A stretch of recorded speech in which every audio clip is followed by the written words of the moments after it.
The Texas Company presents the Metropolitan Opera. Good afternoon, opera lovers across the nation. This is Milton Cross, welcoming you again to share in another season of broadcasts emanating directly from the Metropolitan Opera's historic home on Broadway and 39th Street in New York City. Today, at the start of its 17th consecutive season of sponsorship of the Metropolitan Opera broadcasts, your host, the Texas Company, makers of the internationally known Texaco petroleum products, takes great pleasure in inviting you to be present every Saturday at this time for a season of Metropolitan triumphs. We sincerely hope that our millions of old friends and those of you who are joining us for the first time will consider yourselves as much a part of these Saturday matinees as the 3,800 people who are now filling to capacity the Metropolitan's resplendent auditorium. This afternoon, even more than usual, a special air of anticipation can be felt throughout the Opera House, for we are about to hear the Metropolitan Radio debut of Maria Meneghini Callas. Miss Callas will be heard in the title role of Gaetano Donizetti's Lucia di Lammermoor, a work which is automatically associated with coloratura, virtuosity, and splendor. Miss Callas is famous for possessing just the vocal splendor her role demands. Yet while Lucia herself is the central and pivotal character of the plot, the opera also boasts a number of other handsome roles, demanding singers whose voices can soar and sail in the best Italian traditions. Today, as always, the Metropolitan has seen to it that a cast of champions is on hand to supply Donizetti's immortal melodies with the sweep and scope that are their artistic due. As Edgardo, the beloved of Lucia, we will hear Giuseppe Campora, and as Enrico, Lucia's brother and master of the House of Lammermoor, the baritone Enzo Sordello, who makes his American radio debut this afternoon, too. Nicola Moscona is Raimondo, Paul Franke, Arturo, and James McCracken sings the part of Normanno. As Alisa, Lucia's companion and confidant, we will hear Thelma Votipka. Conducting today's production is Maestro Fausto Cleva, an old hand at bringing new life to every score he directs. And the opera has been staged by Desiree de Frere. The sets and costumes are the work of Richard Richtarich. The choreography has been devised by Zachary Soloff, and the chorus master is Kurt Adler. As in the 17 years past, the Texas Company will again present several intermission features, combining an equal share of knowledge and fun, which it is hoped will further enhance your enjoyment of these far-famed operas. Opera News on the Air will again take its accustomed place during the first intermission, today with the Metropolitan Opera baritone John Brownlee as the master of ceremonies, and his special guests, Coral Brown, leading lady of London's Old Vic Company, and the young but already a great favorite of opera lovers, Roberta Peters. During the second intermission, our operatic wizards and wits will again return for another session of Texaco's Opera Quiz. Surrounding our monumentally informed quiz master, Robert Lawrence, will be a panel of experts knowledgeable in all matters musical, including Sigmund Spaeth, Robert Baggar, Francis Robinson, an assistant manager of the Metropolitan Opera, and the illustrious stage and film actor, Walter Slezak. In a few moments, we will reach the point, the electrifying and nerve-tingling point, when the elegant gold curtain at the Metropolitan goes up and audience and artists meet across the footlights for the first time. Instrumentalists in the pit are busy tuning and making last-minute checks to see that their music is in order. Singers are vocalizing, adjusting their costumes, looking at their makeup for the last time before the show begins. The enormous crew that makes an opera presentation possible has left the stage to make room for the stars. These final flurries of activity are commonplace at the Metropolitan, and the timing is one of the miracles of opera presentation, for when the curtain rises, there is not a single sign of the myriad preparations that have transpired. And largely responsible for the fastidious order with which all last-minute details are attended to is Rudolph Bing, general manager of the Metropolitan Opera Company, who at this moment is standing in his customary place in the wings of the stage. Mr. Bing is engaged in conversation with today's artists, and as has become traditional on our first Saturday afternoon broadcast, we now join him in the sanctum sanctorum of the Opera House for a brief and informal pre-curtain greeting from Mr. Bing and the participants in today's opera. Mr. Bing. Thank you, Mr. Cross, and good afternoon to all of our opera-loving friends throughout the United States and Canada. With the advent of radio, the glamour of the Metropolitan Opera night came to be shared with the first Metropolitan broadcast of the season, and it is easy to see why. You, who are listening today, constitute an audience of so vast a size that not all the opera houses in the world could seat you within their walls. And we, all of us, are delighted that millions of people who otherwise might know the Metropolitan only as a name are now familiar with its artistic work. For radio has brought us into your homes and has made us friends. That is how we regard you, friends with whom we meet happily once every week. According to the letters we regularly receive, these Saturday broadcasts are eagerly awaited by listeners in every state of the Union and in Canada too. And for our part, we also await with pleasure the opportunity of presenting them to you. Today, for example, the Metropolitan Opera takes pride in presenting what often is called Donizetti's lyric masterpiece, Lucia di Lammermoor. Now, as many of you know, Lucia is especially famous for its sextet, which features the combined voices of all but one member of the entire cast. And standing at my side is that very sextet in person, enlarged to a septet by the remaining member of the cast.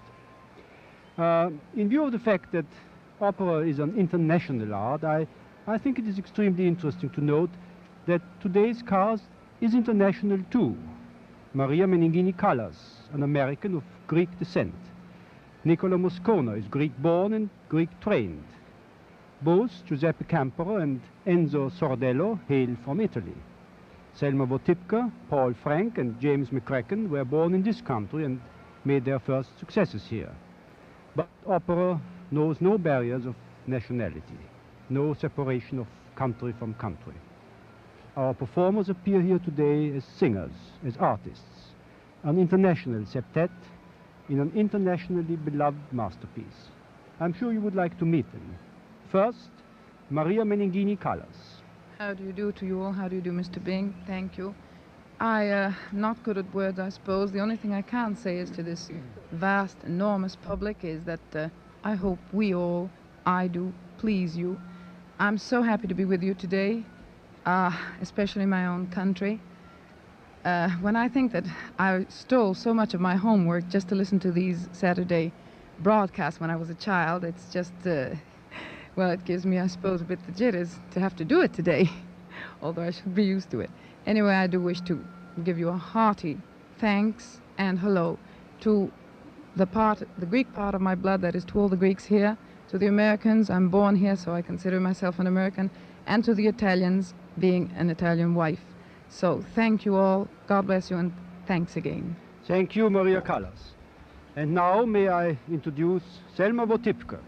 In the opera, I'm Lucia's friend and her companion. In the sextet, I echo her sorrow. I can only tell you I'm very happy to be with you all here this afternoon. And now, Giuseppe Campora. He is a tenor, and as such is used to being regarded as a hero, and in today's opera, he is all of that. Perhaps, but even a hero is useless unless there is a heroine around somewhere to help him out.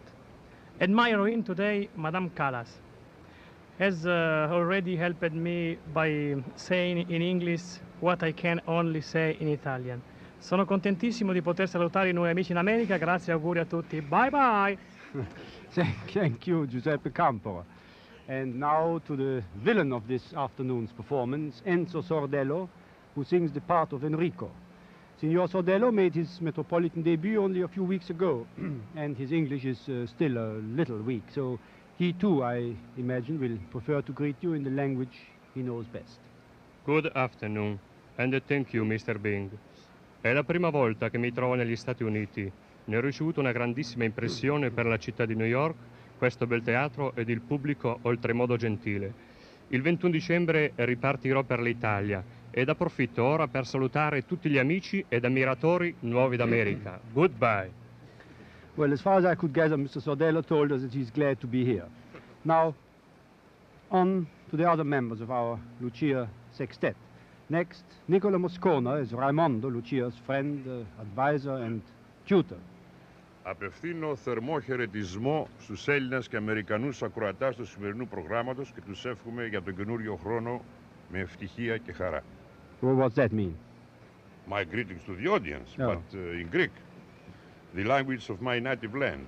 You said this was an international cast. And we are rapidly proving that it is. And here then is our final sextet singer, Paul Franke, as Arturo, Lucia's unhappy fiancé. Well, unhappy as a fiancé, yes. But beginning another season of Metropolitan broadcasts is a happy occasion, and I'm very happy to be here. Fine, well. And now you, Mr. McCracken, you are sort of odd man out. No place for you in the sextet, but the role of Norman is very much part of the opera. Well, there's not much left for me to say in the way of greeting. It's all been said by my colleagues. And long ago I discovered that when you have nothing to say, you say nothing. How very wise. Now there you have it, the sextet plus one of Lucia. But there are still two gentlemen I would like you to meet. Without them there wouldn't be any performance. The first is Désiré de Frère, our stage director. Bonjour mesdames, messieurs. Je suis vraiment très charmé d'avoir le plaisir de causer avec mes amis cet après-midi. In other words, welcome to this beautiful performance of Lucia. Remember. And finally, here is our maestro, Fausto Cleva, the man who is entrusted with the difficult task of seeing that everything, singers, orchestras, chorus, works in perfect order and synchronization. You say it is difficult to be a conductor, and you are right, Mr. Bing. But I am looking forward to conducting this afternoon's performance of Lucia. Before I go, let me add my welcome to our millions of radio listeners. It is a great joy to have you back with us. Yes, indeed, Mr. Cleva. You have expressed what all of us feel, but time is getting on, so we had better proceed with the important business of the day, Donizetti's Lucia di Lammermoor, brought to you by the Texas Company. And now, Mr. Cross, will you tell our audience the story of the first act? I will, and with pleasure, Mr. Bing. The story of Lucia, as most of you know, is derived from Sir Walter Scott's novel, The Bride of Lammermoor, and concerns a bitter feud which exists between the two noble families of Lammermoor and Ravenswood in Scotland in the 17th century. In the first scene, Henry Ashton, who is the head of the Lammermoor family and is called Enrico in the opera, discusses with his close friend and Captain Normanno the uncertainty of his future. He's not only lost his fortune, but is out of favor at court. The only solution to his problem, as he sees it, is for his only sister Lucia to marry a man who possesses wealth and also has influence in the royal court of Scotland. Such a man is Lord Arthur Bucklaw, the opera's Arturo. But Lucia has refused to marry Arturo. The old chaplain Raimondo reminds Enrico that Lucia cannot possibly think of love at the moment, as she is still in mourning for her mother. But Normanno scornfully remarks that he has reason to think that Lucia has a lover whom she meets in secret. Enrico asks if he knows the man, and Normanno says he thinks it is none other than the family enemy Edgardo of Ravenswood. Normanno and his men have been searching the grounds looking for Edgardo, but have only had brief glimpses of him. She must be forced to wed Arturo, declares Enrico angrily, and the scene reaches its climax in Enrico's vigorous aria, in which he vows vengeance on his enemy Edgardo. The prelude, which we shall hear in just a moment, opens with a quiet, almost inaudible roll on the timpani, followed by melodious but rather mournful, foreboding music, which suddenly, a little later, moves on to lighter, stirring strains, and the curtain rises on the vigorous chorus of the group of armed men who are about to search the deserted ruins of Ravenswood Castle for their enemy Edgardo. James McCracken as Normanno, their leader, is the first solo voice we hear. Then Enzo Sordello as Enrico, and still later Nicola Moscona as Lucia's tutor Raimondo. The house lights have just been lowered in the auditorium, which means that Mr. Cleva is on his way to the pit. The musicians rise as he enters. We shall hear the prelude to the first scene of the first act of Lucia.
spiagge vicine, torniamo alle spiagge vicine, nelle vaste rovine, nelle vaste rovine, dove guardi si trova il mistero, dove guardi si trova il mistero, un po' nell'onor, un po' nell'onor.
e no pendonde il sai de miei destini impallidia stella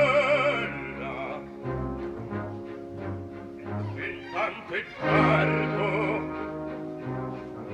quel mortale nemicotti mi approsatia dalle sue rovine perge la fronte baldanzosa e ride.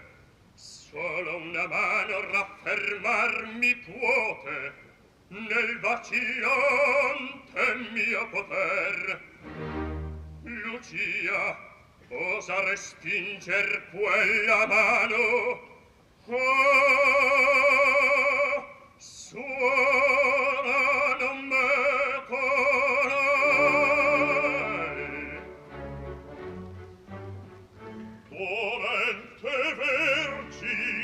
che cene sull'urna recente di cara madre volta la potria volger lo sguardo.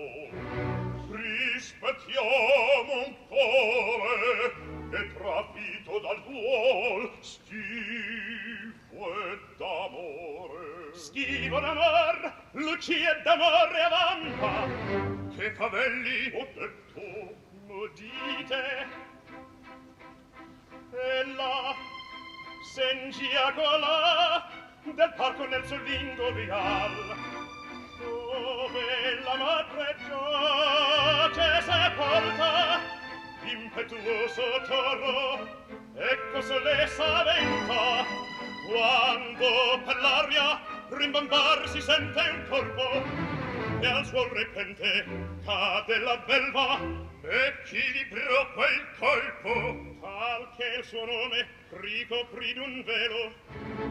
Lucia forse l'amò, dunque rivive ogni alba, e dove in quel viale io fremo, ne tu scopristi il seduttor. Sospettevano soltanto a parla e tuo nemico, o quel tu lo detesti. Esser potrebbe Edgardo, oh, lo dicesti.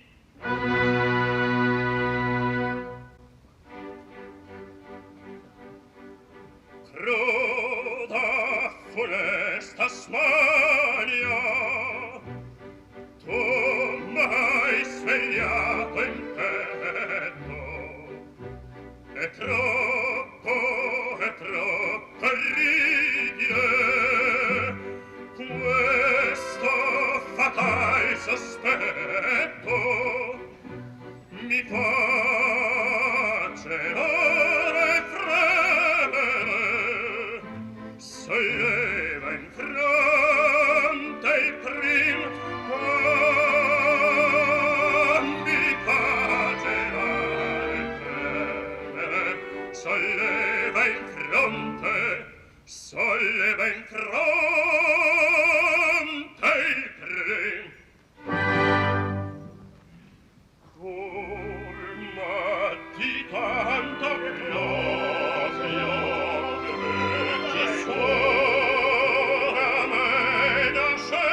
se ti colpisse un fulmine, se ti colpisse un fulmine, farame rio d'orar.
La pietà del suo favore mi disensi in mantiretta. Se mi parli di vendetta, solo intenderti mi potrà.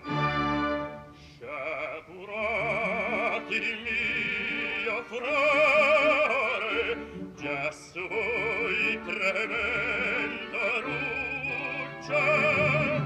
La mia fiamma che mi strugge, io col sangue spegnerò, io col sangue, la mia fiamma che mi strugge, spegnerò, io col sangue spegnerò, sì,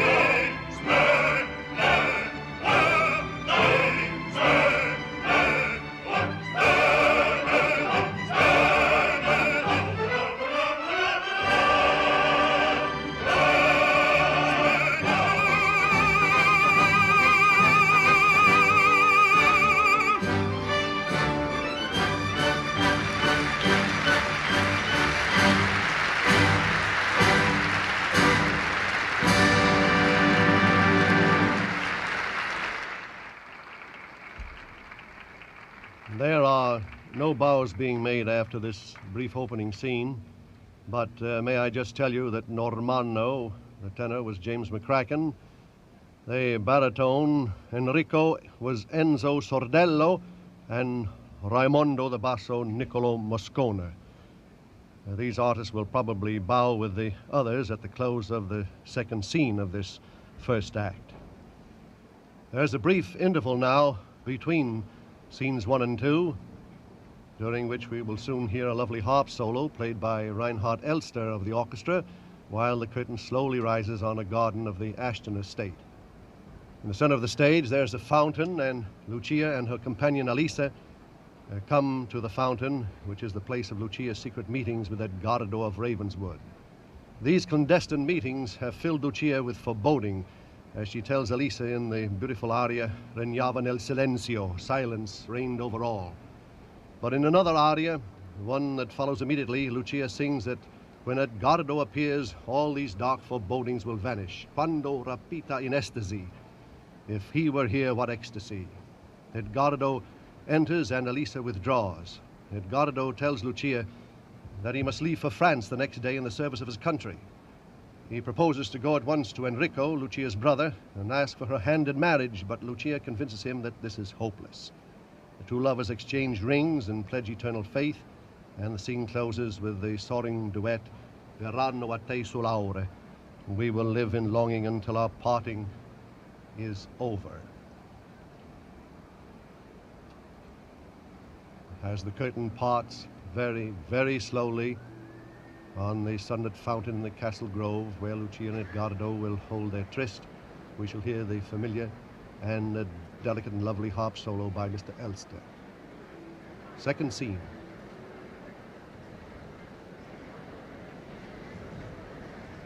And following that, of course, we'll have Miss Callas' first appearance.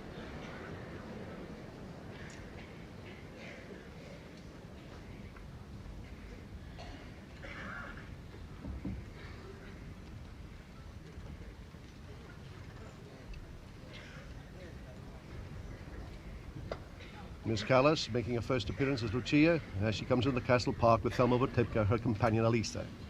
The second scene now.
sia d'ora inusitata io vederti chiedea, ragion possente a ciò mi trasse, via che in ciel biancheggi l'alba novella dalle patrie sponde lungi sarò.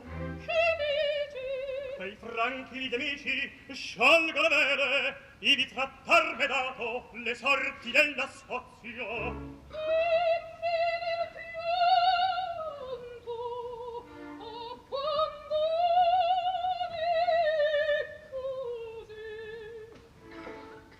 Di lasciarti, Fausto mi vegga, io stenderò placato a lui la destra, e la tua destra penna fra noi di pace chiederò.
i sospiri ardenti vedrai nel mare che marmorerà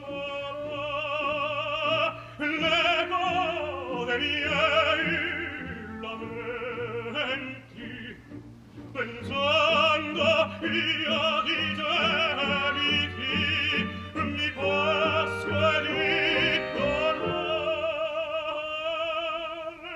spargi una mano lacrima su questo pegno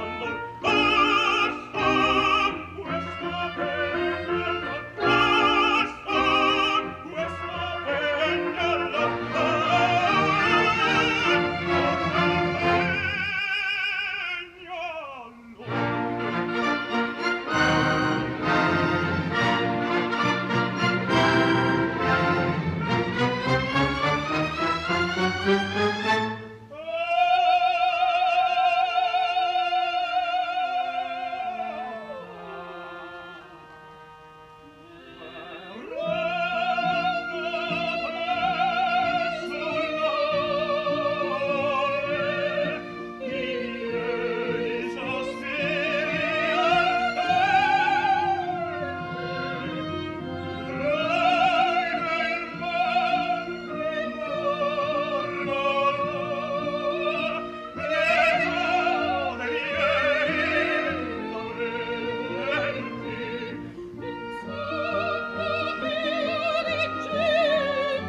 Rammentati, ne stringe il cielo. Remember, heaven now binds us, Edgardo sings as he leaves for France after he and Lucia plight their faith, exchanging rings in the famous and familiar closing duet beginning Verranno a te sull'aure.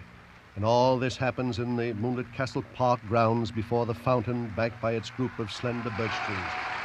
Here are the 6 principals of the first 2 scenes bowing. Maria Meneghini, Callas, Giuseppe Campora, the tenor, Thelma Votipka, Enzo Sordello, James McCracken, and Nicola Moscona.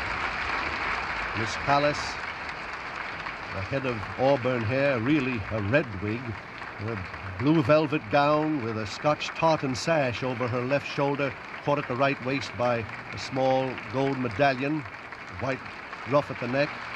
Giuseppe Campora, here are the 3 of them, Mr. Campora, Miss Callas, and Enzo Sordello.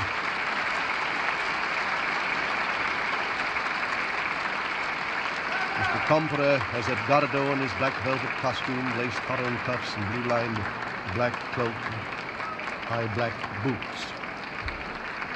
And now we come to our first intermission period. This afternoon's performance of Lucia di Lammermoor is being brought to you directly from the stage of the Metropolitan Opera House in New York City by the internationally known makers of Texaco petroleum products, the Texas Company. And now for the second act of Lucia di Lammermoor. This act, like the first, is divided into 2 scenes, but this time they are enacted without pause.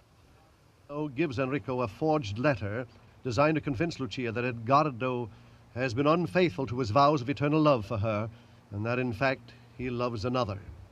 When Lucia enters, Enrico tries to win her confidence with a show of kindness and appeals to her family pride, but all she can do is to tell him of her despair. And so Enrico plays his trump card, showing her the forged letter, and after reading it, Lucia's hopes are completely shattered, and at that moment we hear off stage the festive music announcing Arturo's arrival at the castle. Enrico goes out to greet his guest, and Lucia, broken-hearted by Edgardo's supposed faithlessness, tells Raimondo that she will consent to marry Arturo.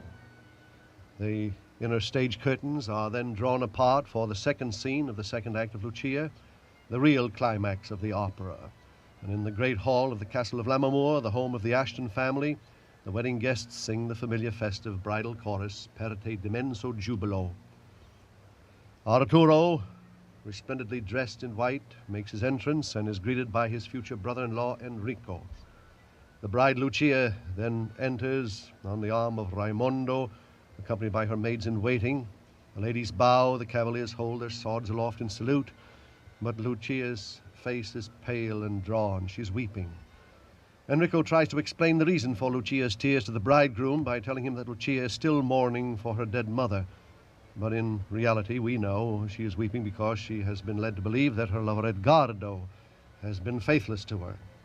Urged on by her brother, she signs the marriage register, but with a sense of deep misgiving.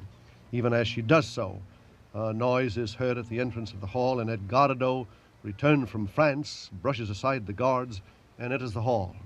His impression is disastrous. He assumes that Lucia, willingly and of her own choice, has consented to marry another man. And then begins the thrilling and dramatic sextet sung by Edgardo, Enrico, Arturo the bridegroom, the family chaplain Raimondo, Alisa, and Lucia. The tenor Edgardo sings the famous opening line, Chi mi frena in tal momento, what restrains me in this moment. He demands to know if Lucia has signed the marriage register, and when she admits it, he denounces her and tears his ring from her finger. Swords are drawn, and only the intervention of Raimondo prevents bloodshed. And with the entire company threatening him, Edgardo angrily throws down his sword and makes his way out of the castle.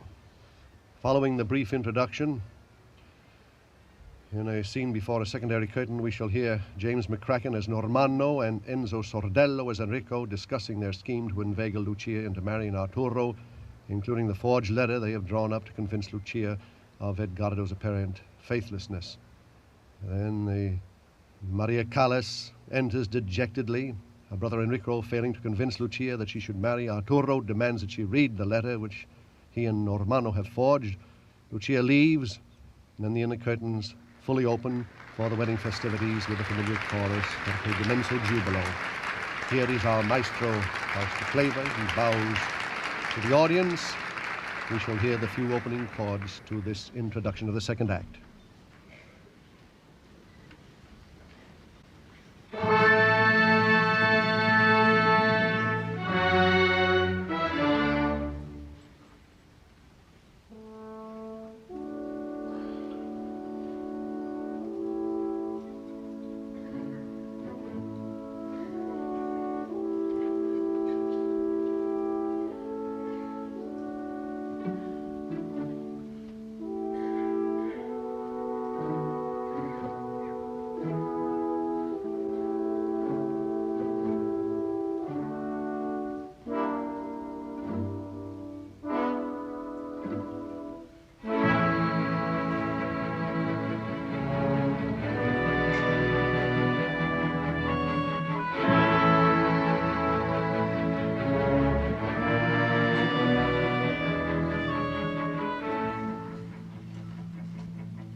tremante l'aspetto.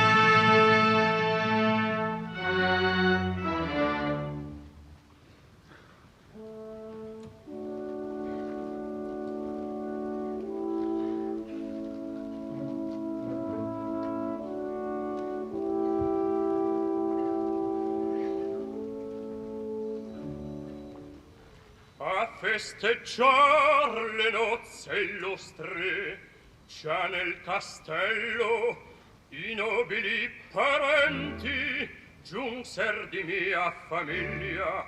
In breve Arturo qui volge, e s'ella pertinace osasse d'opporsi. Non temer,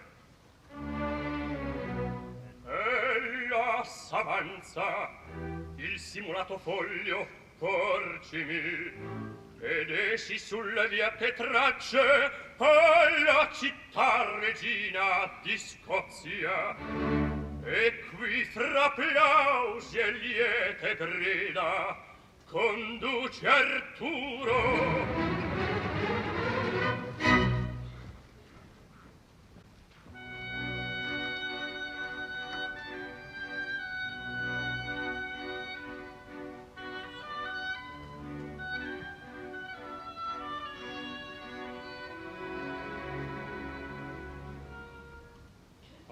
Appressati, Lucia.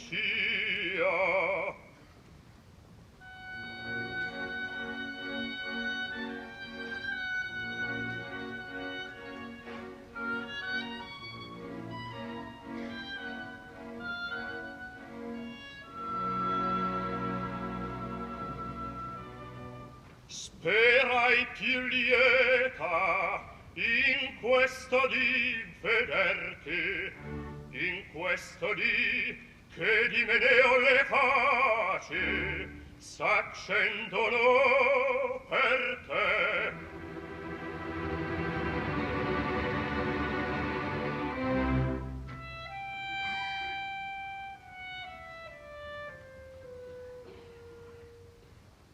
Mi guardi e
tuo fratello sono ancor spenta venia nel mio petto spegnito l'insano amor spenta l'ire mio petto, spegni tu l'insano amor, l'insano amor, l'insano amor, spegni tu l'insano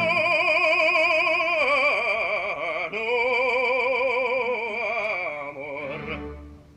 Nobile sposo, cessa, come?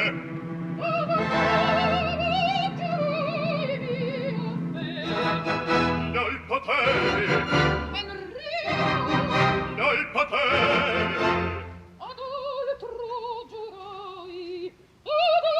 altro giurai via te.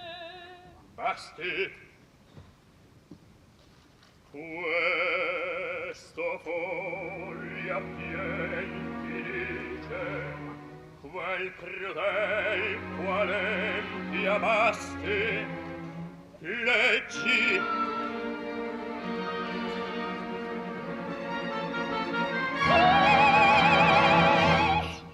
Il cuore mi balzò. Tu vacilli, Infelice, la volta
accese un perfido amore, tradisti il tuo sangue per il seduttore, ma degna del cielo ne avesti mercé, quel cuore infedele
di giubilo, senti la riva, giunge il tuo sposo.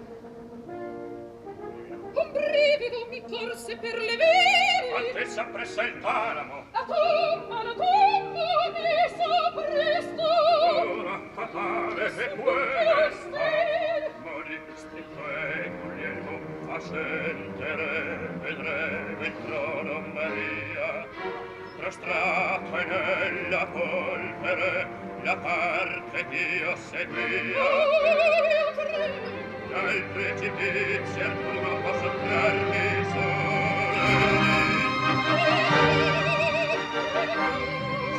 salvarmi vieni allo sposo devi salvarmi il te.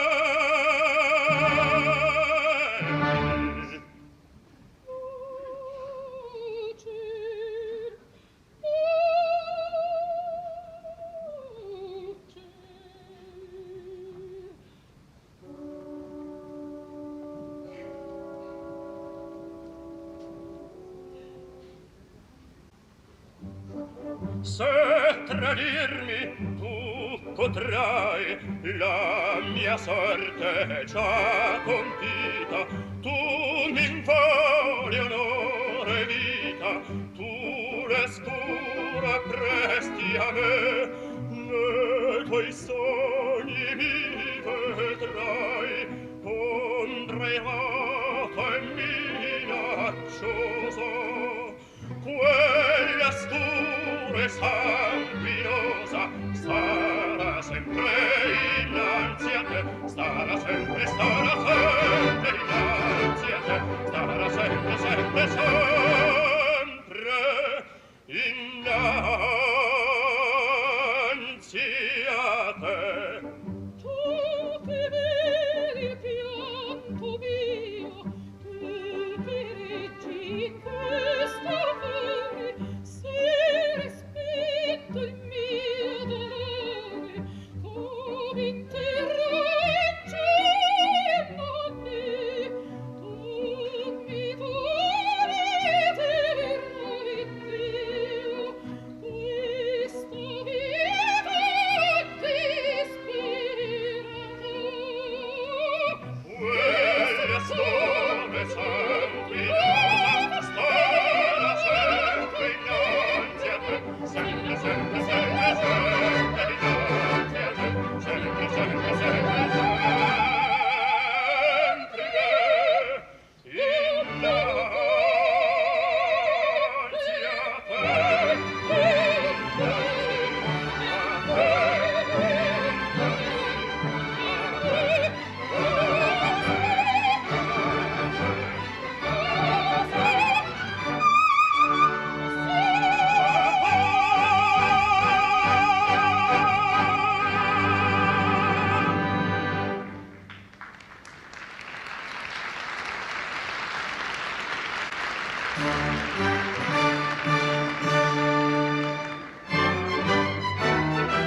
passare a solo sguardo è gloria. È vero, quel follerdia, ma cosa di Lucia senza ancella madre estinta.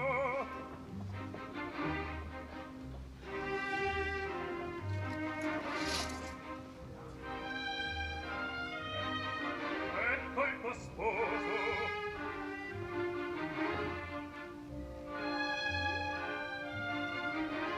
incauta per termi tuoi.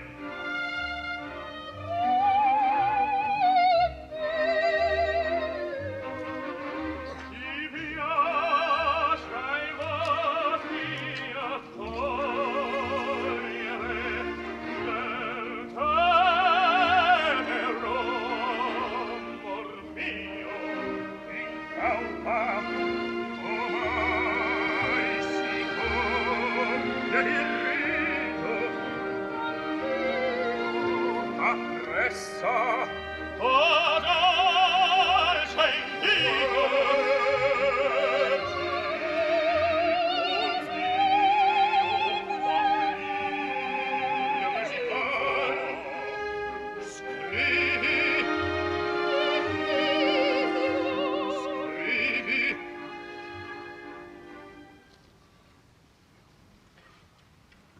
La mia condanna scritta Respiro io ti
Tira freno il calmo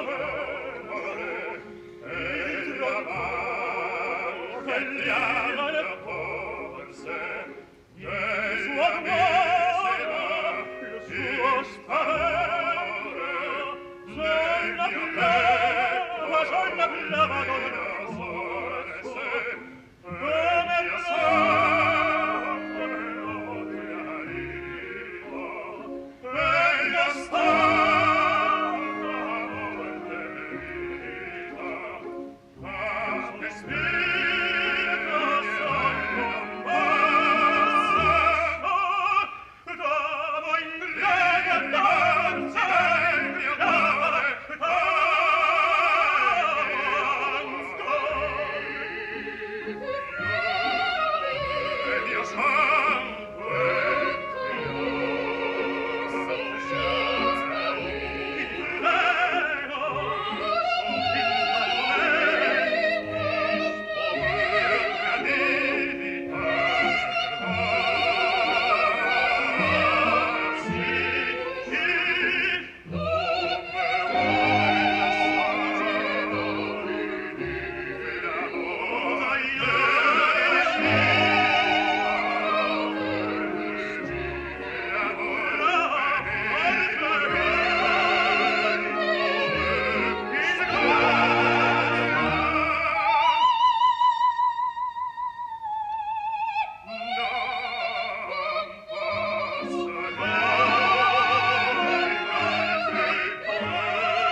il suo nome vi comando, del potere io vanno.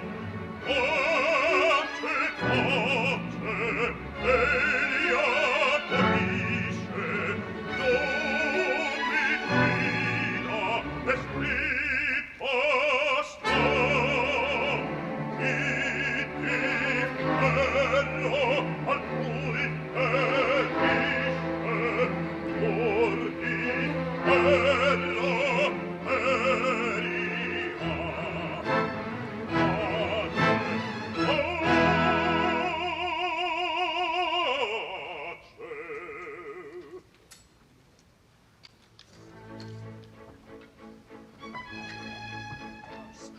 Sconsigliato in queste porte chi ti guida?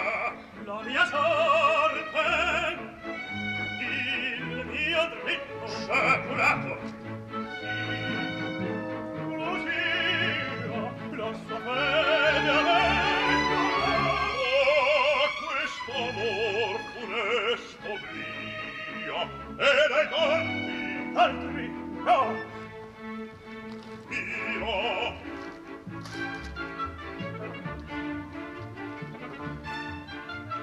vedi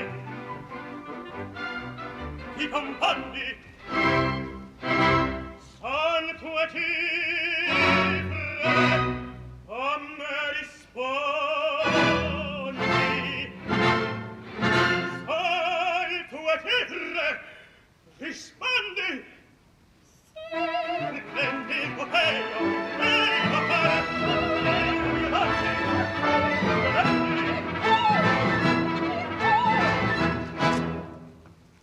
hai tradito il cielo e amore,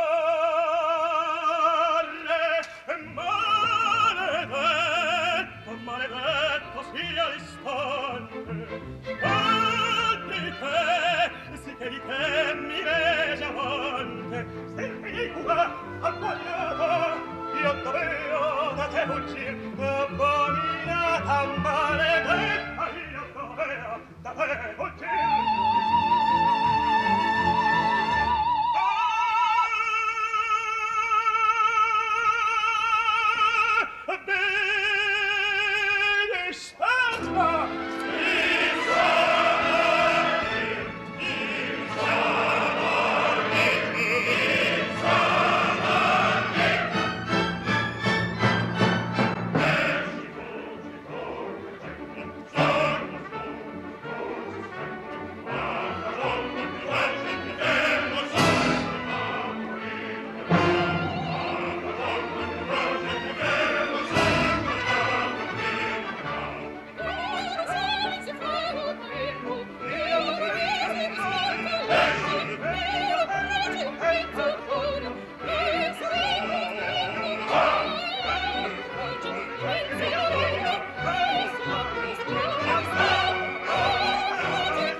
Edgardo, having suddenly returned to his homeland, bursts in upon the wedding scene, gives vent to his jealous rage when he learns that Lucia has signed a marriage contract with Arturo, returns her ring and snatches his from her finger. He tears up the marriage contract and is about to duel with Enrico, but finally throws down his sword and with a defiant gesture as he points to Lucia, he leaves the wedding hall.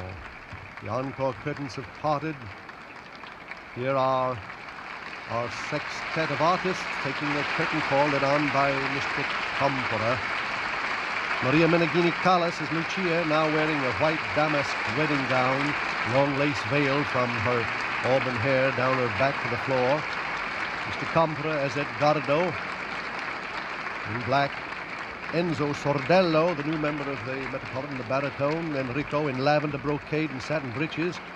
Franke is the white costumed Arturo. Nicola Moscona. Raimondo, Thelma Votipka, Alisa. In a short while, we will hear the third act of Donizetti's Lucia di Lammermoor. And now it's intermission time at the Metropolitan Opera House in New York City. These complete Metropolitan Opera broadcasts are brought to you each Saturday by the Texas Company, makers of the world-famous Texaco Sky Chief and Fire Chief gasolines and Haviland motor oils, found wherever you see the big red star with the green T.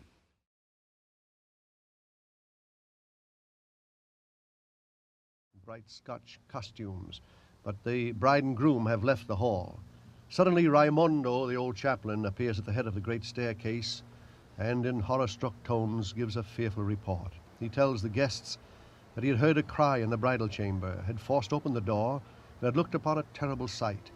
The body of Arturo lay on the floor, while Lucia, completely crazed, stood over him, blood still dripping from the weapon she had used to murder him. And then, with utter innocence, she had turned to Raimondo and asked smilingly, "Where is my husband?" Well, he has just finished telling his story when Lucia herself appears at the head of the stairs, deathly white in her night robes. And thus begins the famous mad scene for which many of you are waiting.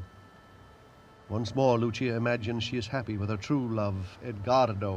And then in contrast, she imagines with dread that he discovers her being married to another. And as she sings this great aria, completely oblivious of the wedding guests, Lucia slowly descends the broad stairway as the guests make way before her, gazing at her with a mixture of horror and pity.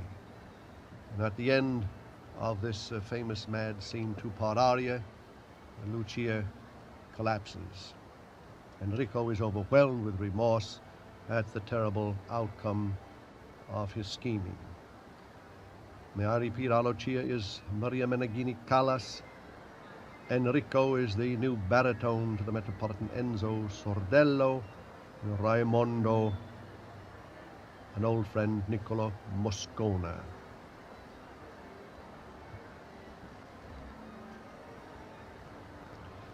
This mad scene is one of the most memorable as well as one of the most difficult of operatic arias, as you know. It's also one of the most effective from a visual point of view. Standing before the crowd of wedding guests, clad in her negligee but completely oblivious of her surroundings, Lucia presents a picture of great pathos. A voice accompanied by a flute wanders higher and higher through these trills and roulades. Well, there go the house lights. The curtain would open soon on the colorful scene before the great broad center staircase with the corps de ballet members in their bright Scotch kilt costumes dancing as the chorus sings. And Nicola Moscona, as Raimondo, soon appears and bids them cease the dancing and merrymaking, and he tells the horrified guests that Lucia has killed her husband. Here is our conductor, Fausto Cleva. He motions to his musicians in the pit to rise and accept the applause with him. We'll have the mad scene of Lucia.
avea con suo consorte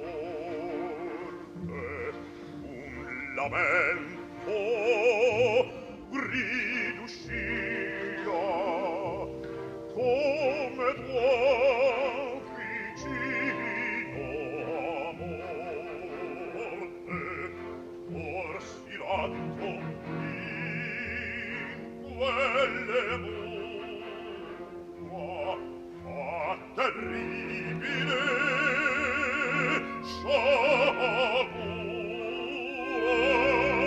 sciagura stesso Arturo al suol giaceva tutto freddo insanguinato e Lucia da ciar stringeva e fugia nel confidato ella in me deruzza fissa il mio sposo ove mi disse e nel volto suo valente un sorriso valeno infelice della mente la virtù a lei marcò a lei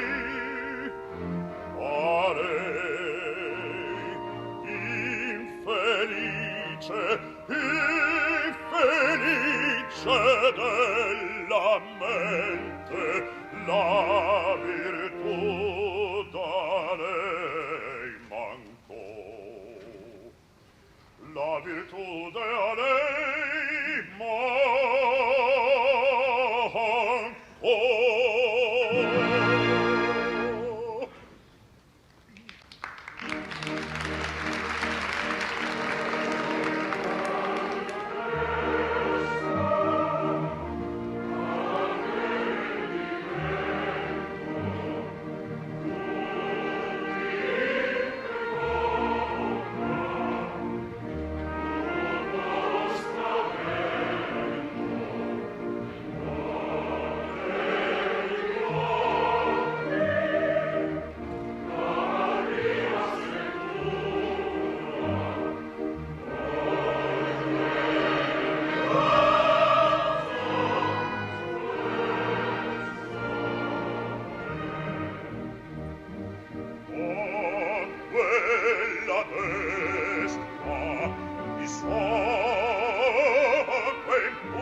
Oh,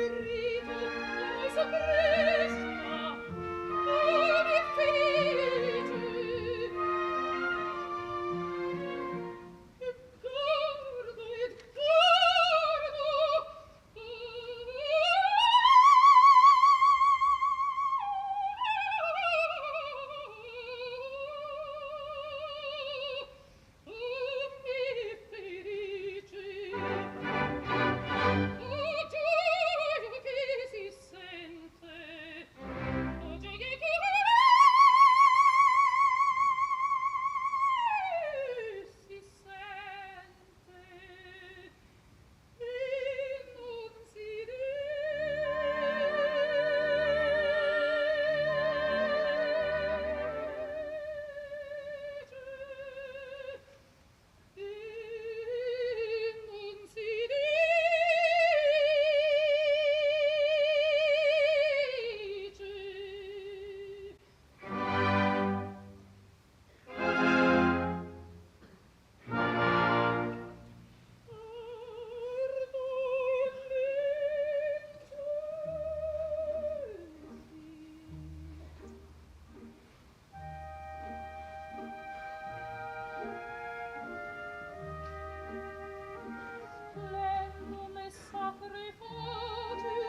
Lucia swoons and dies in the famous mad scene in which she relives her past tragic experiences, but now imagines she is with her lover Edgardo, and they are about to consecrate their marriage before the altar.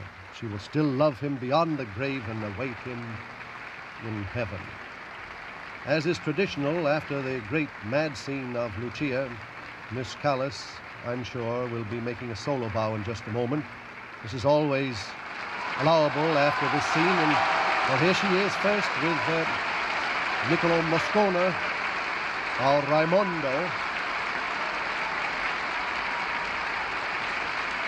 Miss Callas, her now loose and disheveled red hair falling down over her voluminous, long trailing grey accordion-pleated Georgette crepe negligee, which she wears in the mad scene.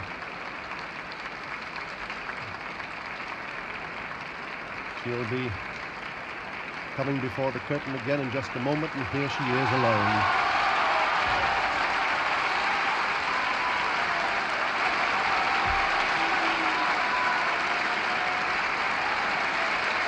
Miss Callas motions to Maestro Cleva as the audience shouts and applauds. She bows, and now she's throwing kisses to the audience. And she does all this in a sort of graceful, slow motion style.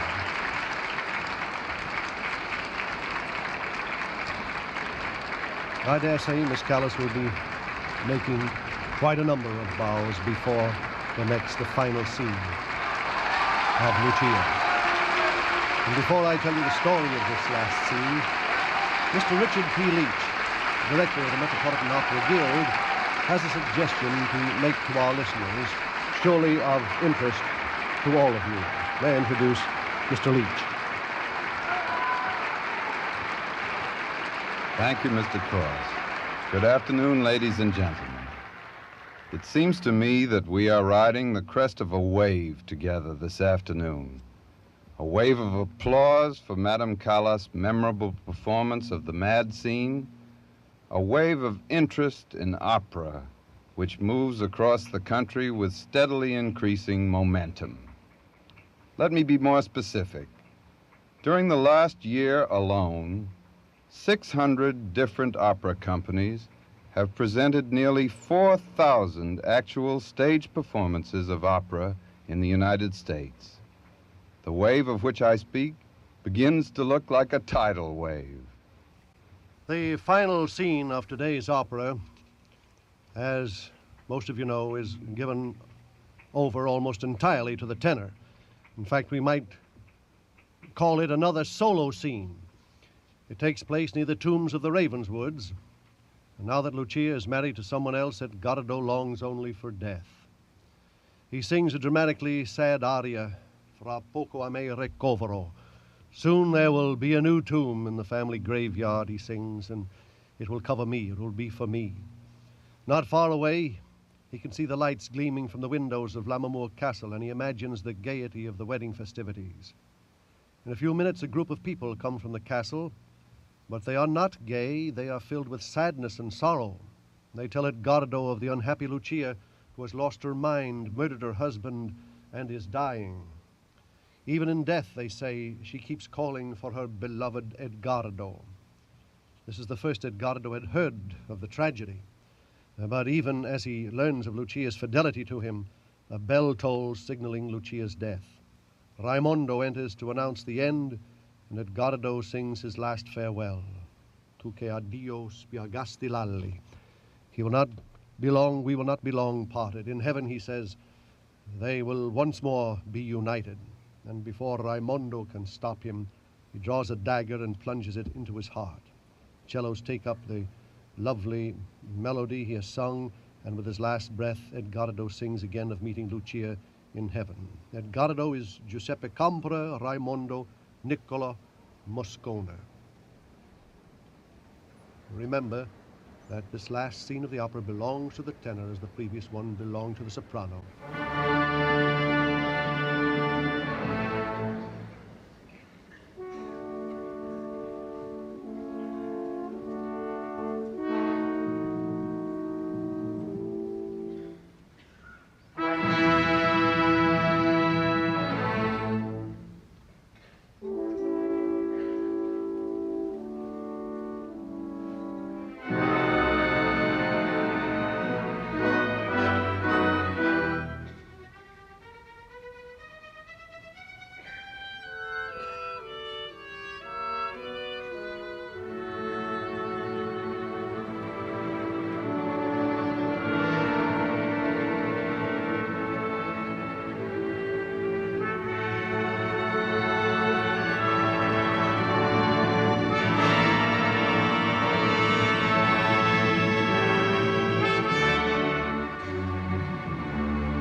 degli adi miei, l'ultimo avanzo d'una stirpe infelice, raccogliete voi.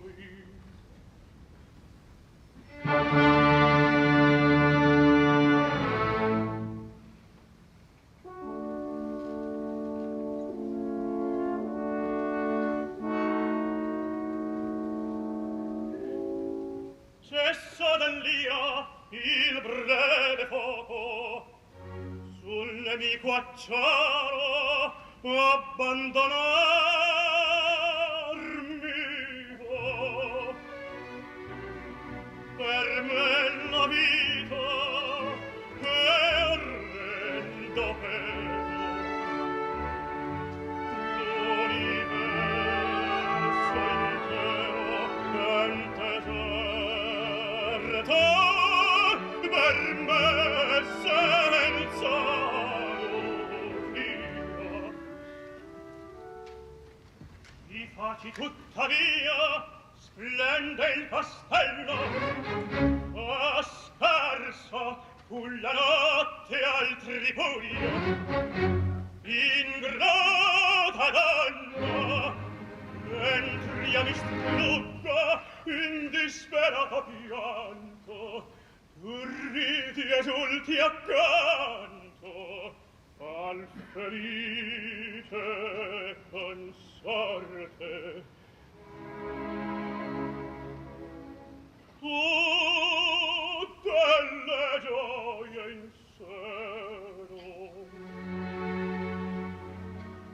tutte le gioie in seno, io della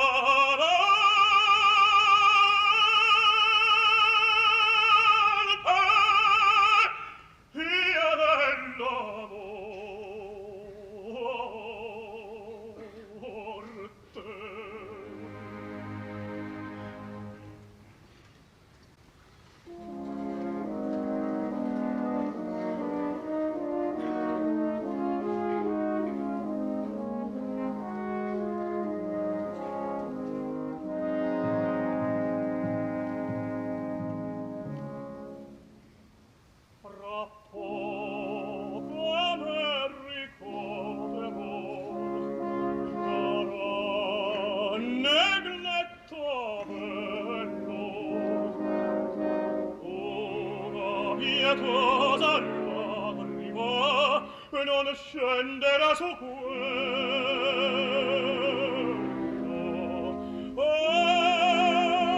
Fine degli estinti ai misero, manca il conforto a me.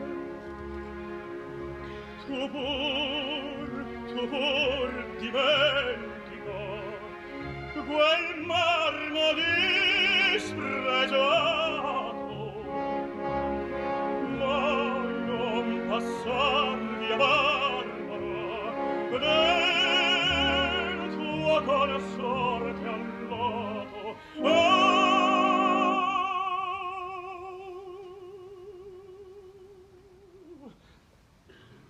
Rispetta almeno le Maria per te, rispetta il belle teneri,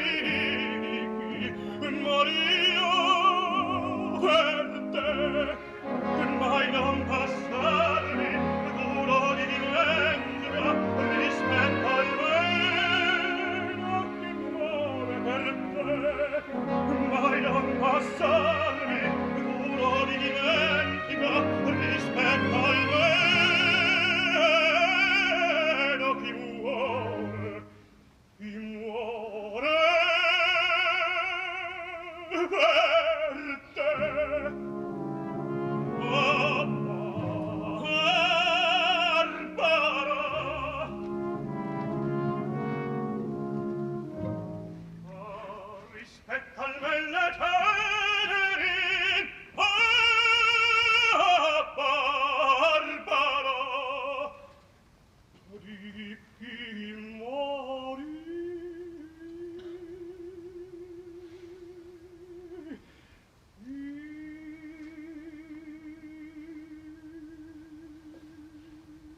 in te.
teco scenda la tua fede.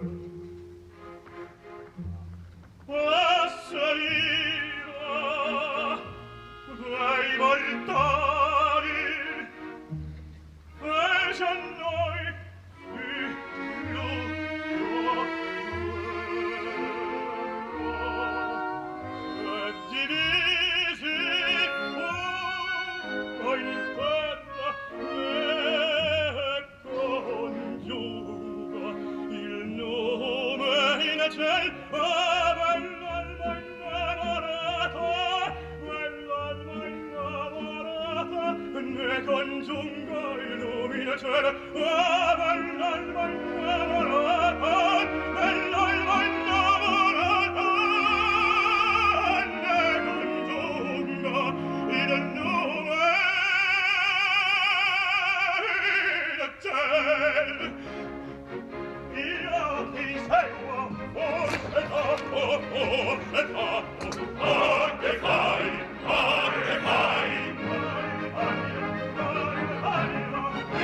Ritorna in te, ritorna in te, ritorna in te.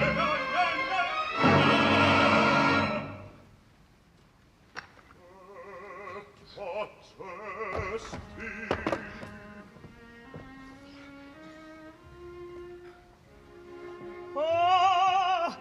deve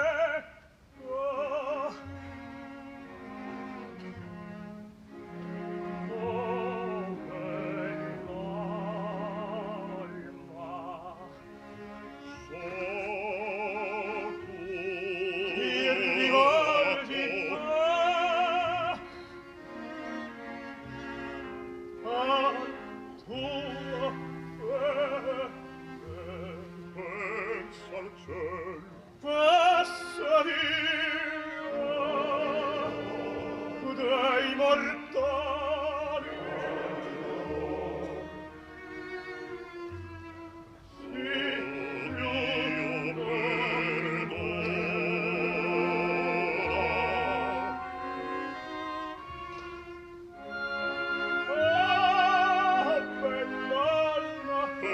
bell'alma congiunga il nome in ciel.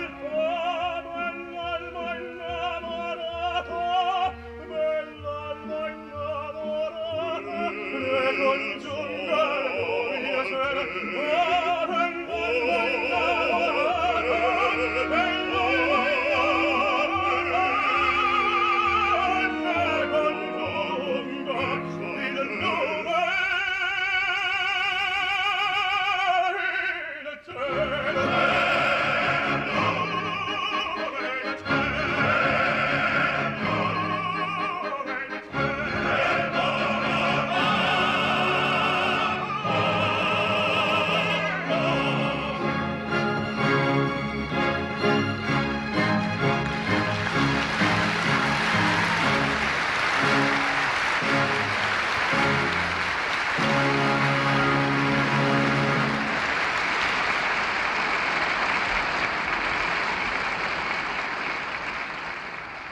When Edgardo learns from Raimondo the sad fate and the undying fidelity of Lucia, he mourns her death and assuring her that nothing can part them now, he plunges a dagger into his heart and dies before the race tomb in the crypt of the ruined castle of his ancestors.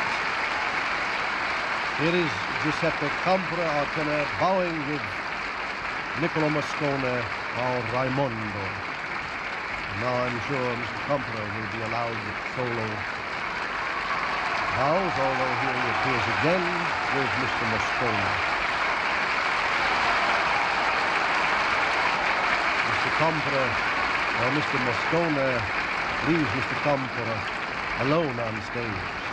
And as Edgardo, Mr. Campora, is dressed in the traditional black costume with broad lace collars, here he is in the solo bow, lace cuffs and high black boots. Giuseppe Campora. He's a very gentle, sensitive man from Cortona, near Genoa, a place that he tells us, well, here is Mr. De Frere, and our conductor, Fausto Cleva, bowing with Mr. Campora. The thing that Mr. Campora comes from a little city near Genoa, a place that he says has just one cinema, an ancient castle, some Roman ruins, one cafe, and much grass, and there's nothing he likes better after singing around the world than to return home to look out over his fields, listen to the birds singing at dawn, and talking of simple things with the neighboring peasants. Once again, Mr. Cleva, Mr. De Frere, and Mr. Campora bow. The curtains are closed, and so we have come to the end of our first Metropolitan Opera broadcast of the 1956-57 season. But in this case, the end is only the beginning, for the Texas Company invites you to be with us again next week and throughout the season for great performances of opera broadcasts directly from the stage of the Metropolitan Opera House.